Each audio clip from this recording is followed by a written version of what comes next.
যে কটি শহরের মধ্যে আস্ত একটি অরণ্য রয়েছে, কোচবিহার তার মধ্যে অন্যতম। শহরের মধ্যে দিয়ে চলে গেছে রেলপথ, বয়ে চলেছে তোরসার শাখা নদী মরা তোরসা, তার তীর তীরে জলের রেখা নিয়ে।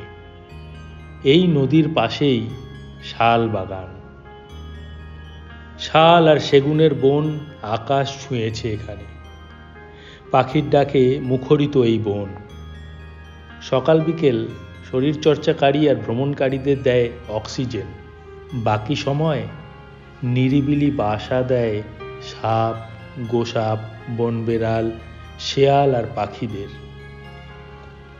বছরে একবার শালবাগানের পাশে বসে জঙ্গল নাট্য উৎসব।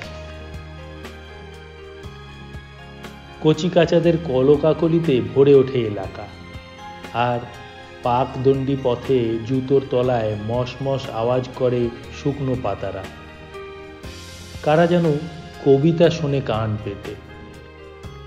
पिघले नीलम सा बहता हुआ ये समा, नीली नीली सी खामोशियां, न कहीं है जमीन न कहीं आसमां, सरसराती हुई टहनियां पत्तियां कह रही है कि बस एक तुम हो यहां, सिर्फ मैं हूं, मेरी सांसें हैं और मेरी धड़कनें, ऐसी गहराइयां, ऐसी तन्हाइयां, और मैं, सिर्फ मैं।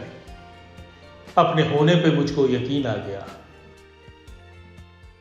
সন্ধ্যাবেলা মশাল জেলে নাটক হয়।